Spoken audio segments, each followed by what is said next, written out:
الحمد لله رب العالمين ولي الصالحين ولا عدوان إلا على الظالمين، وصلى الله وسلم على نبينا محمد وعلى آله وصحبه وسلم تسليما كثيرا إلى يوم الدين.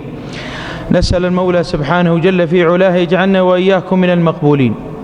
توقفنا وإياكم في سيرة المصطفى صلى الله عليه وسلم قبل الإجازة عند انتهائنا من غزوة بدر، وهذه الغزوة المباركة الفرقان التي فرقت بين الحق والباطل، تلك الغزوة التي شهدت فيها دخول الملائكة عليهم السلام للقتال مع المسلمين، وتلك المعركة التي بيّنت الفاصل بين ضعف الإسلام والمسلمين وانطلاقة لقوتهم ومكانتهم في الجزيرة العربية. كذلك أيها الأحبة تحدث القرآن عن تلك المواقف العظيمة في سورة آل عمران وسورة الأنفال، وبين فيها من الأحكام ما يجعل المسلم يأخذ منها الدروس والعبر.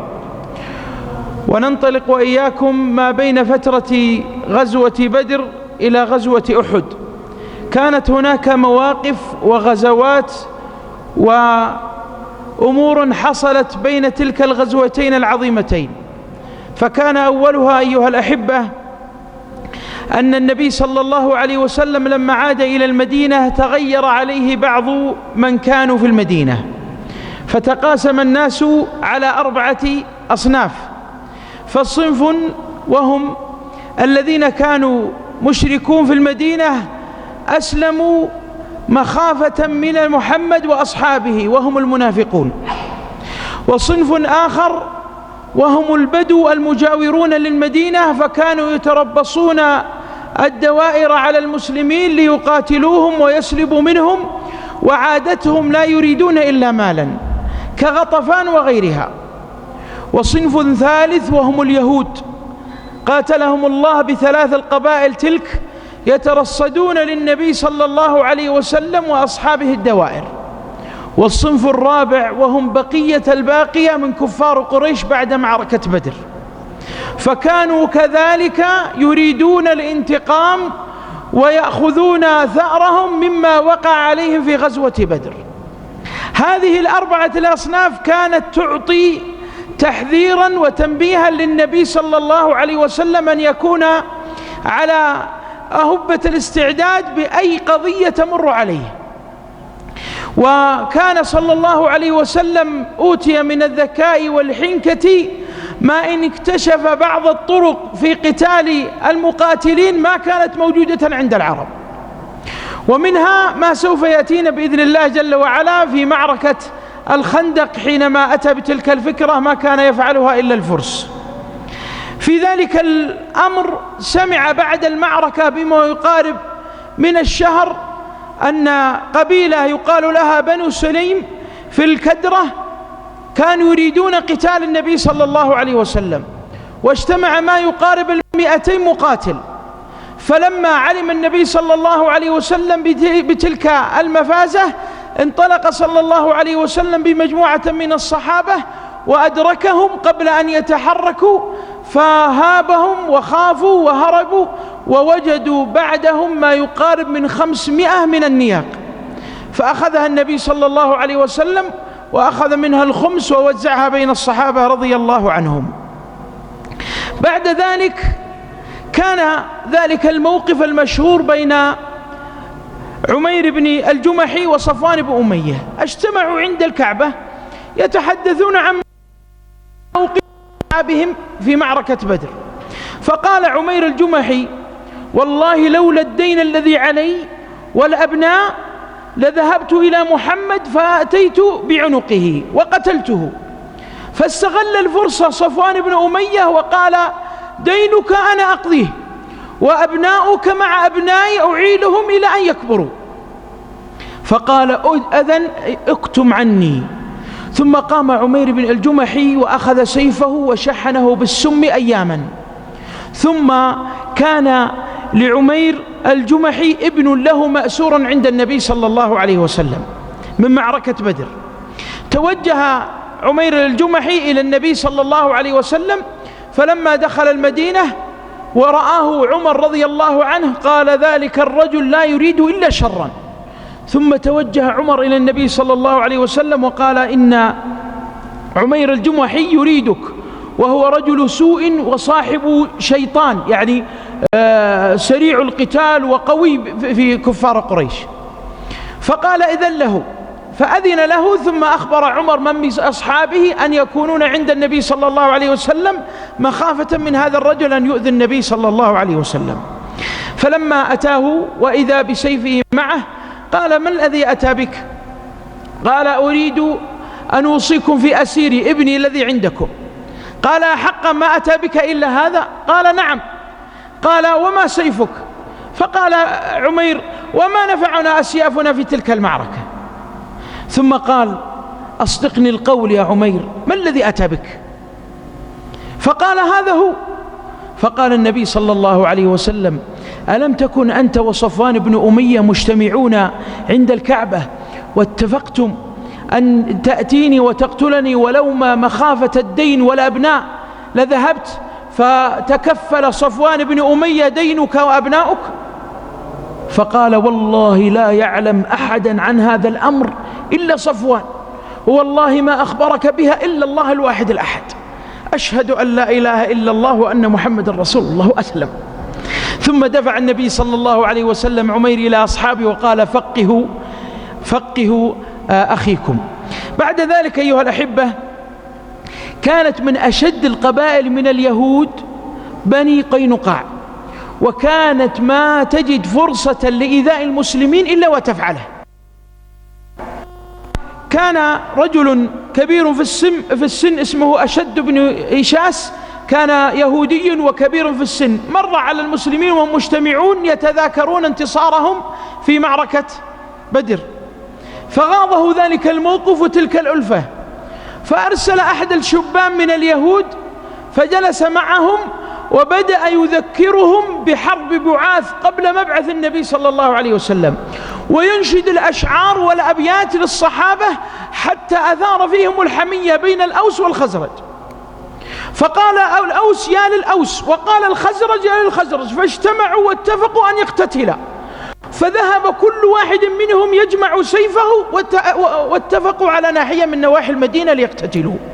مباشرة وصل الأمر إلى النبي صلى الله عليه وسلم، فأخذ معه مجموعة من الصحابة وانطلق بهم حتى أدركهم، ثم قال صلى الله عليه وسلم: الله الله، أبدعوى الجاهلية وأنا بين ظهرانيكم؟ فوصى النبي صلى الله عليه وسلم وعاتبهم، فأناخوا له أمره عليه الصلاة والسلام واستجابوا له وعادوا سالمين يقبل بعضهم بعضا. ولكن لا زالت المكيدة من بني قينقاع لا تقف، فكانوا يحرضون على كل أمر ويتكلمون على كل امرأة. فأتتهم امرأة تريد أن تبايع سائغا للذهب، وكانوا مشتهرون بصياغة الذهب والحديد والسلاح، فأمر الصائغ الذهب أن تكشف وجهها ليراها، فرفضت. فقام أحدهم مما معه في الصياغة وربط ثوبها خلفه وهي لا تعلم، فلما أفاقت فإذا قد كشفت، فرأى المسلم وكان في السوق ذلك الصائغ، فذهب إليه فقتله. فاجتمع اليهود على المسلم فقتلوه. وصل الخبر إلى النبي صلى الله عليه وسلم وقد نبأهم على عدم نقض العهود. وتذكرون سابقا حينما دخل النبي صلى الله عليه وسلم المدينة صلى معاهدات منهم اليهود أنهم لا يؤذون أحدا ولا يقتلون أحدا، وأن من هو خارج المدينة فهم صفا واحدا، وغيرها من البنود. مباشرة توجه النبي صلى الله عليه وسلم إلى بني قينقاع فتحصنوا في حصونهم، فحاصرهم النبي صلى الله عليه وسلم 15 يوما حتى نزلوا على أمره، فربطهم وكتفهم صلى الله عليه وسلم وأخذ أسلحتهم وما يحملون، وأراد أن يأمر الله جل وعلا بأمره فيستجيب بأن يقتلون، لأن من يخالف العهد يقتل. فقام عبد الله بن أبي سلول قاتله الله رأس المنافقين ولم يسلم ولم له في الإسلام إلا شهر واحد، وكان بنو قينقاع حلفاء له، فقال: أقلنيهم يا رسول الله. فرفض النبي صلى الله عليه وسلم المرة الأولى، فأدخل يده في درع النبي صلى الله عليه وسلم وشده وقال: أقلنيهم يا رسول الله. فقال له النبي صلى الله عليه وسلم: دعني وشأني.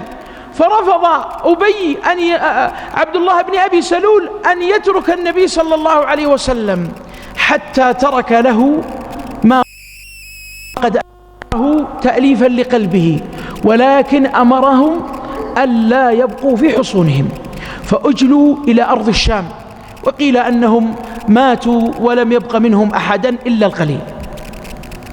من هذه المواقف أيها الأحبة كذلك قبل معركة أحد غزوة السويق، كان أبو سفيان أقسم على نفسه ألا يغتسل من جنابة حتى يأخذ الثار الذي جرى لهم في معركة بدر، فأخذ مفاز ما يقارب من 200 مقاتل وانطلق بهم إلى المدينة، ولم يعلم النبي صلى الله عليه وسلم والصحابة بهم.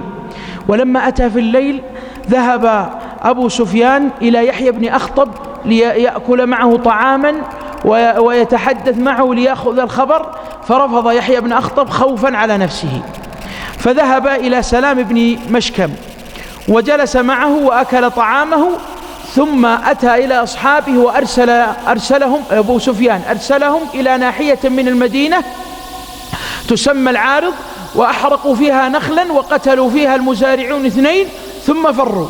لما أصبح الصبح علم النبي صلى الله عليه وسلم بالأمر، فأخذ معه مجموعة من الصحابة وانطلقوا، فلم يدركوا أبو سفيان لأنهم كانوا مسرعين فعادوا إلى المدينة، فعادوا إلى مكة.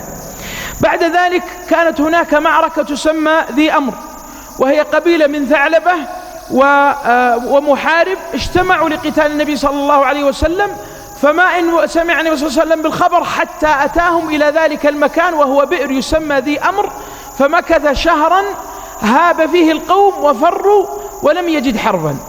كذلك القصة المشهورة أيها الأحبة قصة قتل كعب الأشراف. كعب الأشراف أيها الأحبة كان رجلا شاعرا وذو مال وذو جاه، وكان يقصد الأشعار إيذاء وسبا للنبي صلى الله عليه وسلم. لما سمع بمعركة بدر ومقتلة كفار قريش تألم وقال مقولته المشهورة: والله أن باطن الأرض خير لي من ظاهرها، يقول كعب الأشراف. ثم أتى بعد أيام وذهب إلى أهل مكة وجالسهم وأعطاهم القصائد والأشعار وذكرهم بمواقفهم وحزنهم على قتلاهم، ثم سألوه وقالوا: أدين محمد خير من ديننا؟ فقال: قاتله الله، بل دينكم أهدى سبيلا، والعياذ بالله. بلغ النبي صلى الله عليه وسلم الأمر، وعاد كعب الأشراف بعد ذلك الموقف يلمز نساء الصحابة رضي الله عنهن، فقال النبي صلى الله عليه وسلم: من لي بكعب الأشراف، من لي بكعب الأشراف. فقام محمد بن سلمة وقال: يا رسول الله أتأذن لي؟ قال: نعم. قال: أتأذن لي أن أقول شيئا؟ بمعنى أنه سوف يحدث أمر من الحديث الذي سوف نراه أنه يريد أن يطمن كعب الأشراف. فقال: نعم لك ذلك. فأخذ معه مجموعة منهم أبو نائلة، ثم ذهب محمد بن سلمة إلى كعب الأشراف وتحدث معه حديثا وقال له: إن هذا الرجل، يقصد محمد صلى الله عليه وسلم، أتانا وأضاع علينا كل شيء حتى أفقرنا، فهلا أسلفتنا سويقا؟ قال: وما تعطوني؟ ما ترهنون؟ قالوا: ما شئت. قال: ترهنون لي نساءكم. قال: كيف نرهن نساءنا عندك وأنت أجمل العرب؟ قال: فترهنون لي صبيانكم. قال: كيف نرهن لك صبياننا فيقولون الناس رهنوا صبيانهم على سويق؟ فقال: وما تريد؟ قال: لك أسلحتنا، سلاحنا الذي معنا. فقال: لكم ذلك. ثم ذهب، ثم جاء أبو نائلة وتحدث بنفس حديث محمد بن سلمة وقال: إن ذلك الرجل أتانا وفرق بيننا وفعل حتى أفقرنا، فهلا أعطيتنا شيئا من السويق؟ فقال: ما ترهنون؟ ثم قالوا: نرهن لك سلاحنا. قال: لكم ذلك. وفي الليلة 14 أتى 14 من ربيع الأول السنة الثالثة للهجرة خرجوا مع النبي صلى الله عليه وسلم في منتصف الليل، وودعهم النبي صلى الله عليه وسلم عند البقيع وقال سيروا على بركة الله. وعاد النبي صلى الله عليه وسلم إلى بيته يصلي ويدعو. قام أبو محمد بن سلمة وأبو نائلة ومفرزة معه من الصحابة وذهبوا إلى قريب من الحصن، وكان لديه حصن عظيم، فنادوه يا كعب الأشراف. فلما سمع النداء وكان بين زوجته فقال تقول من هؤلاء؟ فقال محمد بن سلمة. فقالت المرأة والله إنني أسمع صوتا فيه دم. فقال والله لو نادوني على ذلك لأتيت، إنه ابن أخي محمد بن سلمة وأبو نائلة. فتوجهوا ونزل كعب بن الأشراف إلى محمد بن سلمة وأبو نائلة.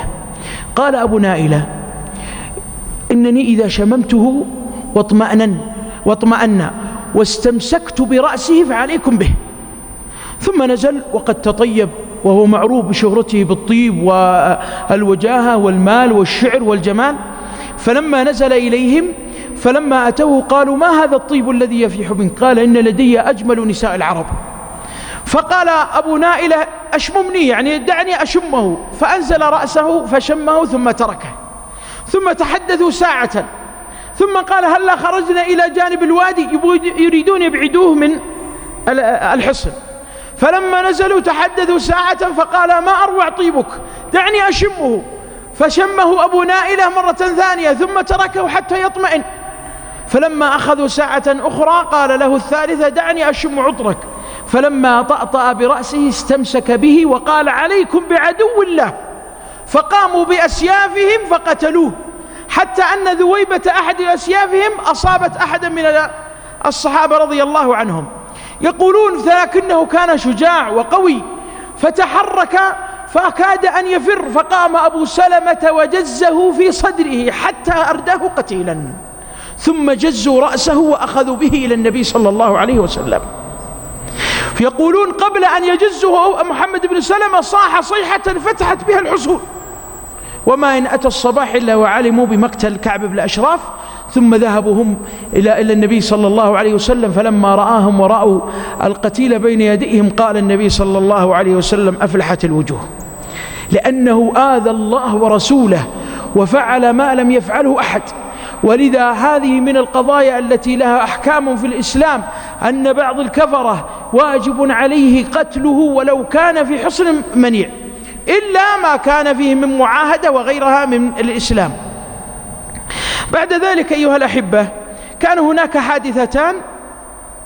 الحادثة الأولى غزوة بحران، وهي مجموعة من الكفار أرادوا أن يقدموا على النبي صلى الله عليه وسلم للقتال، فذهب النبي صلى الله عليه وسلم في شهر صفر وجلس عندهم شهرا، وقد فروا من ذلك المكان، ووضع له هيبته بين القبائل المجاورة.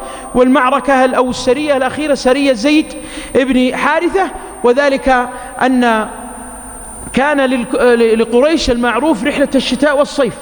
فتلك السنة تعرفون أن سبب معركة بدر رحلتهم قادمون من الشام إلى مكة، وكان قائدها أبو سفيان. الآن القائد للمعركة، القائد للقافلة اختاروا صفوان بن أمية وقالوا تذهب بها إلى بلاد الشام، فاحتاروا أين يذهبون بها، فالطريق مكشوف وسوف يكشفون هذا الأمر، فاختاروا لهم طريقا بجهة نجد ولم يخبروا أحدا. كان سليط بن النعمان موجود في مكة وكان مسلما، وكان النعمان بن منجم كافرا، فلما أتى الليل فأسقوه خمرا النعمان بن منجم، فسأله صاحبنا وقال إلى أين ذاهب القافلة؟ فأخبره بالقافلة كاملة وإلى أين هي ذاهبة. مباشرا انطلق الرجل سليط إلى النبي صلى الله عليه وسلم وأخبره بأمر القافلة، فأمر بهذه السرية سرية زيد بن الحارث، وانطلقت السرية حتى أدركتهم في ماء في نجد، وأخذوا كل القافلة وفروا بدون قتال، وعاد صفوان بن أمية إلى مكة ضعيفا ذليلا، فكانت قاصمة لظهرهم، حتى أصبح ليس لديهم إلا خيارين: إما أن يكتشفوا طريقا جديدا للوصول إلى رحلاتهم في بلاد الشام، وإما أن ينهوا تلك المفازة تلك المجموعة وهم الصحابة رضي الله عنهم. والعياذ بالله ما اختاروا إلا مقاتلة النبي صلى الله عليه وسلم، بل أنهم جعلوا ما سلمت من القافلة التي كانت سببا لمعركة بدر هي يعني مؤونة للقتال في معركة أحد.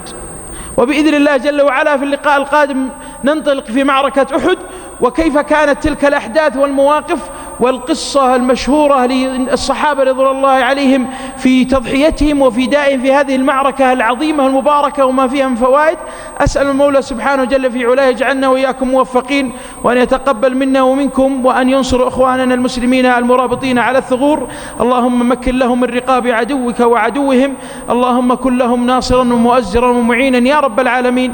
اللهم إنا نسألك أن تنصر المسلمين في كل مكان. اللهم أبرم لهذه الأمة أمر رشد يعز فيها أهل الطاعة ويذل فيها أهل المعصية. اللهم انصر ولي أمرنا وارزقه البطانة الصالحة. اللهم أعنه ونائبه الحق حقا وارزقهم اتباعه، وأرهم الباطل باطلا وارزقهم اجتنابه. وصلى الله وسلم على نبينا محمد.